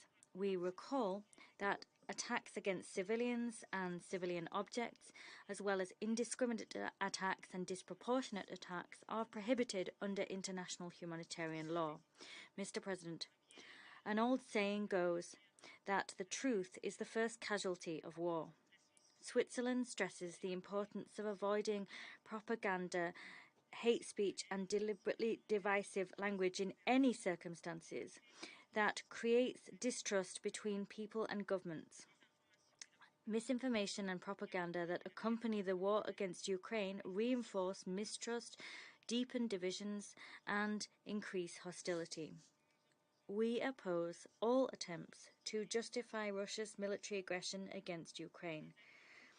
These attempts fuel tensions and are used for political purposes. We recall the firm position of the UN General Assembly against this war and the decision issued by the International Court of Justice ordering the immediate withdrawal of Russian troops from Ukrainian territory. The clear condemnation of this military aggression is grounded in the principles of the United Nations Charter and in the international legal order currently in force and is not directed against the Russian people. Switzerland condemns this serious violation of international law and fully supports the sovereignty and territorial integrity of Ukraine. With regard to prospects for finding a peaceful, just and lasting solution, and prospects of restoring confidence in such a solution, we insist that Russia must cease all combat operations and must withdraw its troops from the Ukrainian territory without delay. Respect for international law, the search for diplomatic solutions, and accountability for all violations of international law are essential to achieve this goal. Mr. President, fabricated information and information that is disseminated to cause harm can never constitute the basis for candid and constructive dialogue. As members of the Security Council, we have a special responsibility to refrain from and to oppose harmful rhetoric in order to promote peace and cooperation. I thank you. I thank the representative of Switzerland for their statement, and I now give the floor to the representative of China. You have the floor. Mr. President, just now the briefers shared their views about the phenomena of Russophobia and its relationship with the Ukrainian crisis. The Ukrainian crisis has been dragging on for over a year since its inception. The increasingly protracted and expanding conflict is deeply worrying. Since day one, China has been emphasizing that dialogue and negotiation are the only feasible way to resolve the crisis. The international community should stay on the right course of promoting peace talks, supporting Russia and Ukraine in resuming dialogue as soon as possible and without any precondition, so as to achieve relaxation and de-escalation of the situation and help the parties to the conflict open the door to a political settlement of the crisis swiftly and jointly maintain peace in Europe. Not long ago, China issued a paper on China's position on the political settlement of the Ukrainian crisis that contains 12 propositions of respecting sovereignty, ceasing hostility, resuming peace talks, and stopping unilateral sanctions, among others. Building on that, we are willing to continue to play a constructive role in pushing for a political solution to the Ukrainian crisis. Mr. President, engraved on the stone wall in front of the UNESCO headquarters is a statement in multiple languages that reads, "Since wars begin in the minds of men, it is in the minds of men that the defenses of peace must be constructed." To stop wars, we must eliminate estrangement, prejudice, and hatred, and sow the seeds of peace, solidarity, and friendship in the hearts of the people. Regrettably, however, there is a plethora of phobias against given countries, religions, and races in the world today. Some of these phobias stem from the sense of civilizational superiority and a narrow historical outlook, while others are the products of geopolitical clashes and ideological confrontations. These phobias often become the logical premise and policy pretext with which certain countries create imaginary enemies, concoct threat theories, pursue containment and suppression, and stoke division and confrontation. Driven by such phobias, which are misguided in the first place, differences are magnified artificially, disagreements are hyped up to the neglect of commonalities, and tensions are reinforced and perpetuated. As a result, the world is dragged into the quagmire of conflicts and disputes. I would like to take this opportunity to point out that for some time now, politicians in certain countries seem to have contracted the conditions of xenophobia. They are full of prejudice and paranoia about China, peddling anxieties and instigating tensions. Such xenophobia is a misunderstanding of China, a strategic misjudgment, and political manipulation. Any policy towards China that is dominated by such phobia of China will only harden their zero-sum game mentality, perpetuate the policy of containment and suppression, and lead to conflicts and confrontations. The world has already been thrown into chaos by the Ukrainian crisis. Do they want to create another one to change the world beyond recognition? Mr. President, with the development of human society to where it is today, we should be mature enough to be able to listen to different voices and embrace different ideas and different civilizations. The world is big enough for all countries to grow together and achieve progress together. We believe that humanity is wise and capable enough to overcome various phobias and find a way of getting along with each other through dialogue instead of confrontation, tolerance instead of exclusion. Together, we can build a new type of international relations based on mutual respect, fairness, justice, and win-win cooperation. China is ready to make unremitting efforts along with all other countries to this end. Thank you, Mr. President. I thank the representative of China and for their statement, and then I give the floor to the representative of the United States. You have the floor. Thank you, Mr. President. We listened carefully to the briefers, and we'd like to thank Dr. Snyder for his thoughtful presentation today. The United States welcomes serious discussions on the detrimental impacts of hate speech and harmful rhetoric. We regret that this meeting is a missed opportunity to do so. The Russian delegation called this meeting today by claiming Russophobia is, and I quote, one of the most gruesome and repulsing aspects of the Ukrainian crisis. Are we to take this statement seriously as Russian missiles rain down on Ukrainian cities and kill civilians?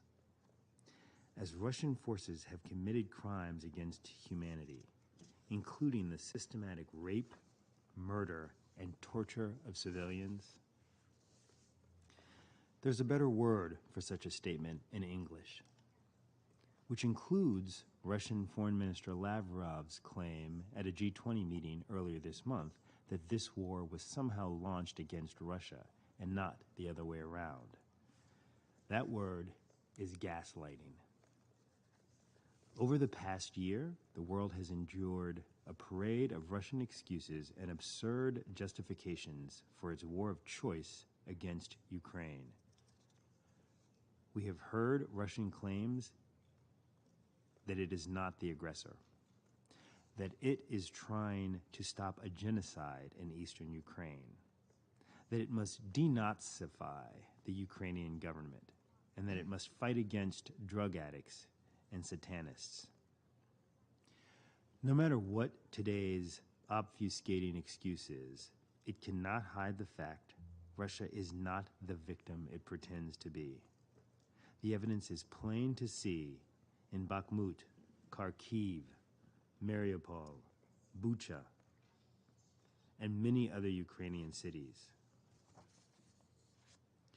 If the Russian delegation was serious about highlighting the most gruesome and repulsive aspects of its brutal invasion of a sovereign UN member state, it should call a meeting to discuss the many war crimes, crimes against humanity, and other abuses committed by its forces. It should explain to this council why its forces have deported hundreds of thousands of Ukrainians, including children, to Russia. It should explain why its forces have tortured civilians in detention through beatings, electrocution, and mock executions. And it should explain why its forces have raped civilians and committed execution-style killings of Ukrainian men, women, and children. Russia has tried a string of propaganda to try to justify its war to this council over the past year, including some truly ridiculous conspiracy theories. Each excuse is intended to mask its true goal: to erase the sovereign, independent state of Ukraine from the map and violently subjugate its people. Putin has said as much, denying Ukraine as a state and calling for the return of so-called lost territories. Ukraine's self-defense is an appropriate and necessary reaction to Russia's malign, destabilizing, dangerous invasion. It is a needed response to an illegal war of aggression that violates the UN Charter and has caused unspeakable suffering and abuses against the people of Ukraine. This is not the first and will not be the last time Russia seeks to abuse its council seat to spout disinformation and vitriol. Much like what happened at the G20 meeting earlier this month, it convinces no one. Each excuse will not hide the fact that Russia seeks to destroy its neighbor and fulfill its imperial expansionist ambitions. The people of Ukraine, a sovereign, independent state that is part of this UN community, will continue its brave defense of its country, and the United States will stand with them for as long as it takes. Thank you, Mr. President. I thank the representative of the United States for their statement. I shall now make a statement in my capacity as the representative of Mozambique. I begin by thanking Mr. Wyszynski, Mr. Vaslet, Mr. Snyder for their briefings. Distinguished members of the Council, once again we find ourselves in this chamber discussing the root causes of the conflict in Ukraine and its ramification as the conflict rumbles into its second year. Mozambique once again expresses its concerns over the continued escalation of the conflict. Given its global visibility and impact, the all too common charged rhetoric risks normalizing hatred and incitement to other parts of the globe. The toxic rhetoric justifying violence and disregard to the other not only creates an atmosphere of fear and distrust, but also adds fuel to an already acrimonious and destructive conflict. This makes it difficult to achieve a negotiated solution and the prospect for peaceful coexistence even more remote. The world simply cannot allow this situation to escalate further. Mozambique wishes to remind all parties that harmful rhetoric and incitement not only violate international law, but also breach various UN and Security Council resolutions. Mozambique calls upon all parties to refrain from using language which incites violence, discrimination, or hostility against individuals or groups, and urges them to promote a culture of tolerance, respect, and understanding. The UN Secretary, who just returned from Ukraine, said, and I quote, "We must reject hate speech, incitement, and the manipulation of truth that underpin so many divisions in our world." End of quote. We all in this chamber agree that war cannot be the solution. We therefore urge the respective leaders to fully commit towards a peaceful resolution in line with the tenets of the UN Charter. Therefore, Mozambique reiterates its call to all involved parties in the conflict and the international community at large to work together towards finding a peaceful and negotiated solution to the Ukrainian conflict. It is imperative that we support all diplomatic efforts to end the war in Ukraine. In conclusion, Mozambique calls upon the Security Council to stand united in the search for peace and stability in the world and to commit itself to be a guardian against the politics of division and hate whenever and wherever it manifests itself. I thank you. I resume my function as President of the Council. The representative of the Russian Federation has asked for the floor to make a further statement. I give them the floor. You have the floor. Да, благодарю вас, господин председатель. Thank you, President. I just wish to make some brief remarks about what we've heard today. Some of our colleagues spoke. They attempted energetically but unconvincingly to bring examples of hateful statements in the national remarks of a politologist. Or rather, there was a statement made by a politologist that isn't about Ukrainians in general, but about neo-Nazis, and is in response to their Russophobic views. There were some citations and some quotes advanced here. They don't work because the Ukrainians were not at issue, but rather the Kiev authorities. I want to ask you a question. What did you hear, if at least one call to the de-Ukrainization of Ukraine or to wipe Ukraine off the map? Where did you hear that from Russia? Especially, when did you hear it from Russian officials? You didn't hear it today. We are pointing this fact out. We're not concerned for ourselves, but whether we're concerned for Ukrainians. We're wondering what led them to this criminal Kiev regime. This happened long before February of 2022. It is our hope that you won't lump together the opinions of politologists and the statements of the president of Ukraine or the Secretary of National Security, other high officials, the head of organizations, diplomats, and governors. If we start to dig into statements delivered by Ukrainian politologists and experts, then the quotes that we could voice here, the quotes that we could voice here, would hardly be voiced in this hall, because they are so misanthropic and vile. Thank you. I thank the representative of Russian Federation for their statement. I now give the floor to the representative.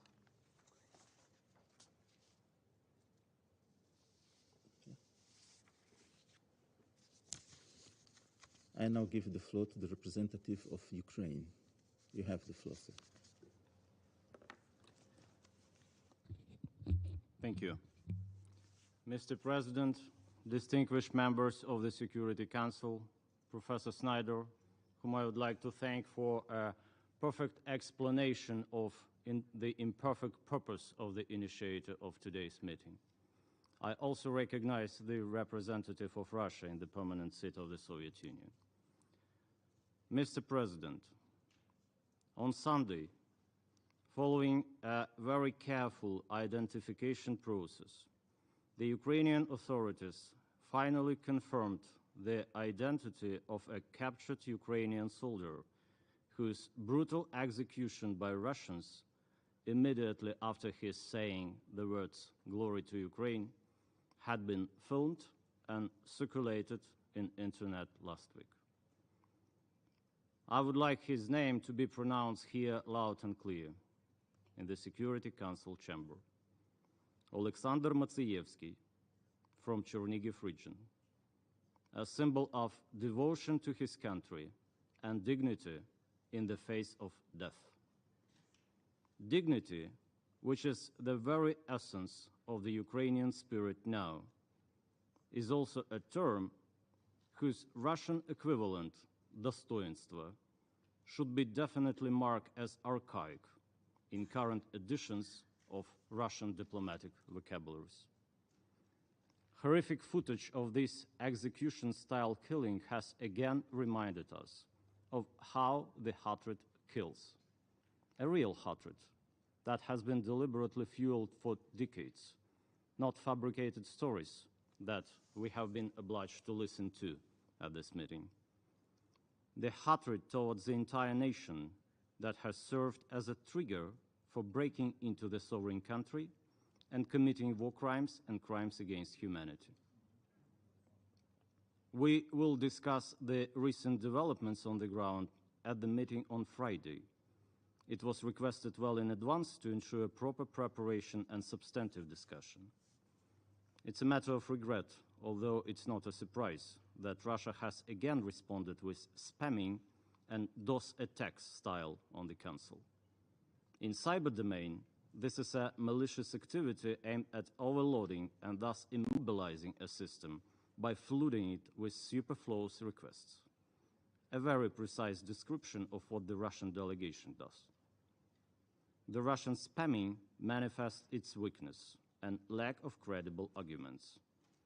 It's also prompted by fear of accountability for committed crimes and realizing that accountability is imminent.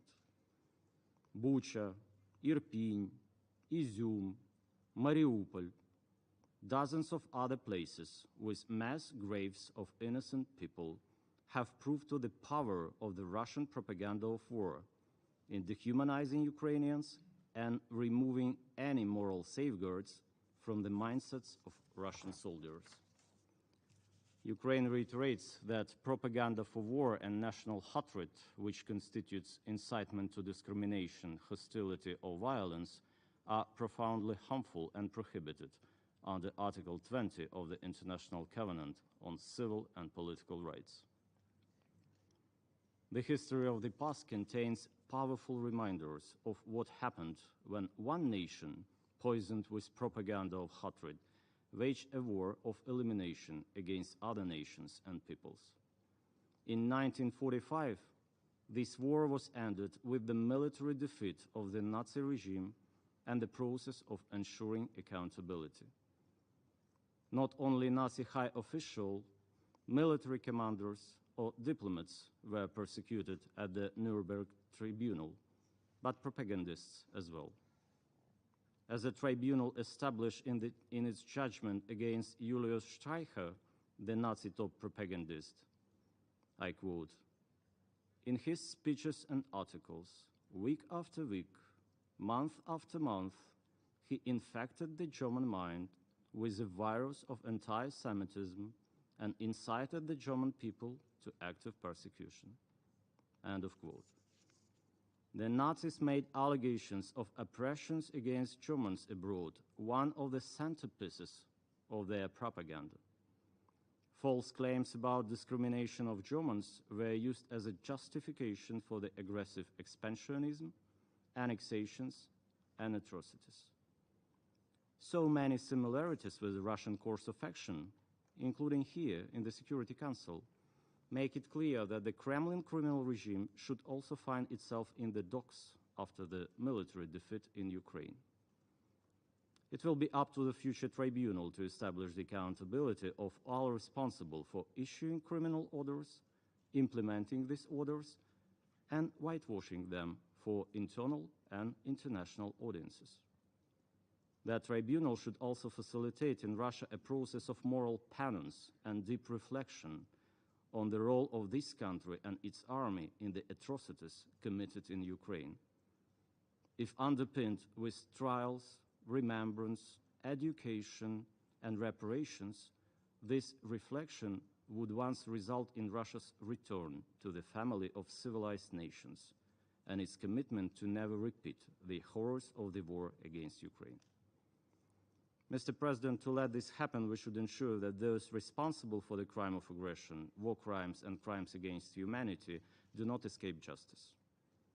In this regard, Ukraine calls upon all member states to engage actively in the process of ensuring justice for all victims of the Russia's aggression, to hold perpetrators accountable. I thank you. I thank the representative of Ukraine for their statement. I now give the floor to Mr. Timothy Snyder to respond to comments. You have the floor. Thank you, Mr. Chair. It's been a pleasure to be with you and among diplomats. The Russian representative saw fit to ask me for sources, and I am very happy to oblige.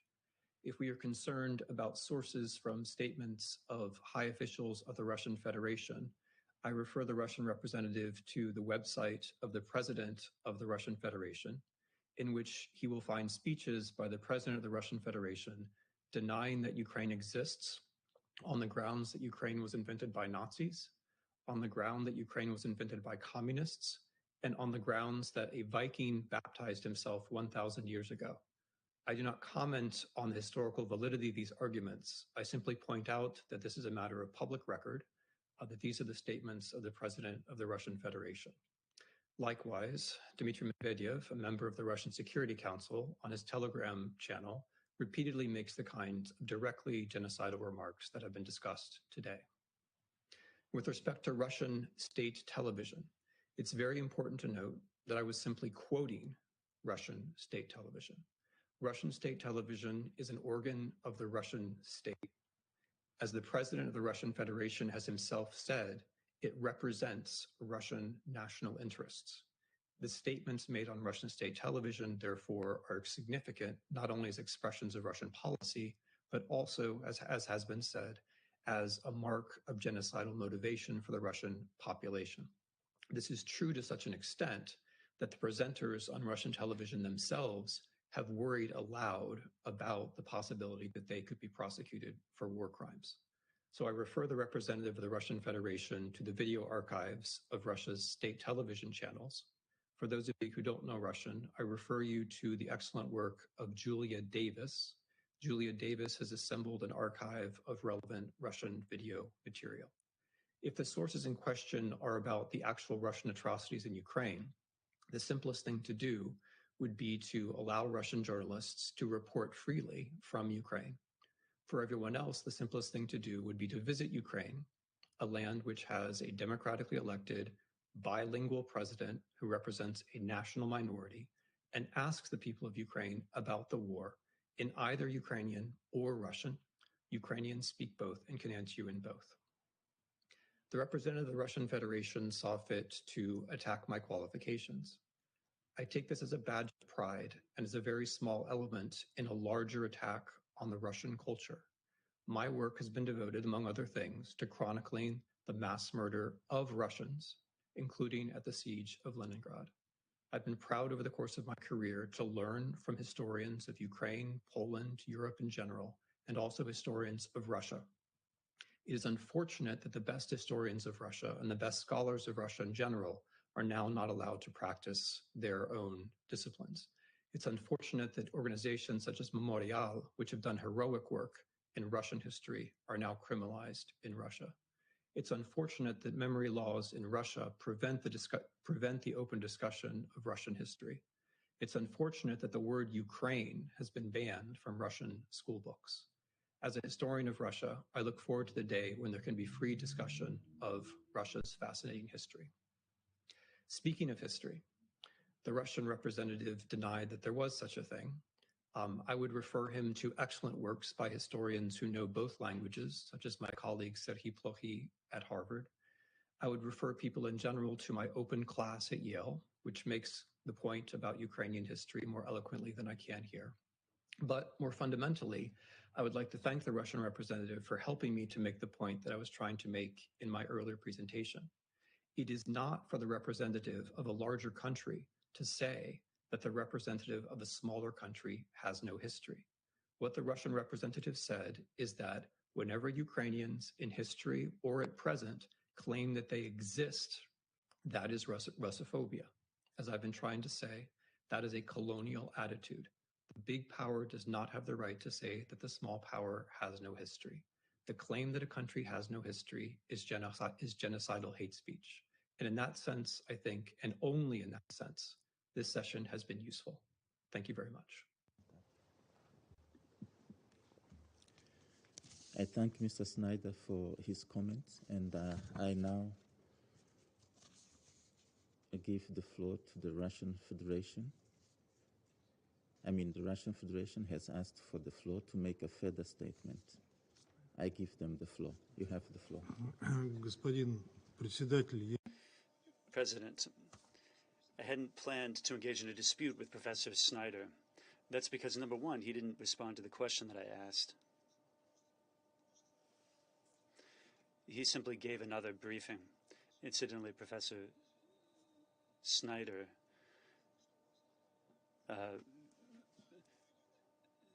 but when we have the records of our meeting, I wish to note the questions that you refused to answer. And I was puzzled when I heard your remarks. So let's not continue this dispute between me and Professor Snyder. I'm sure we'll find a way to answer Professor Snyder in a different way. Thank you. I thank the representative of Russian Federation for their statement. I now give the floor to Mr. Dmitry Vaslet to respond to comments. You have the floor.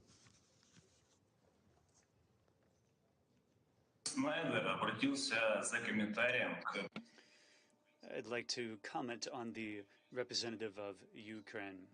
As the representative of the Ukrainian people, you're the head of a political party that consists of tens of thousands of Ukrainians. There are many, there's an opposition party that was banned by Zelensky. And I'll turn to Mr. Snyder now. Apparently he represents the NATO countries, which are also a party to the conflict, regrettably, in Ukraine. He spoke a lot about Bucha and other cities. I simply wish to remind Mr. Snyder that in Borodyanka and other cities, these are cities that suffered as a result of shelling, artillery shelling, by the NATO countries.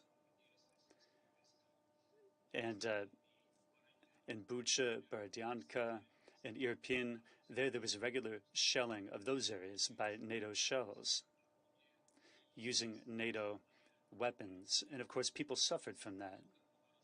And of course, there was mass destruction too. Many Western politicians very often come for photo opportunities. And they talk about how they're rebuilding Bucha, Borodyanka, and other cities. But unfortunately, not a single cent has been allocated for that, although it's already been a year. Bucha, Irpin, and Borodyanka are now erecting barriers so that Europeans and Americans continue to remember them. But for some reason, everyone is saying supposedly it wasn't the NATO artillery that destroyed those cities. So that's just a comment for Ukrainians. That's all from me. Thank you.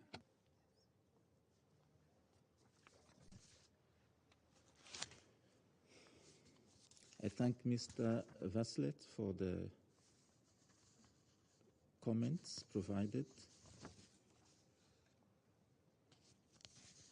And there are no more names inscribed on this list of speakers. The meeting is adjourned.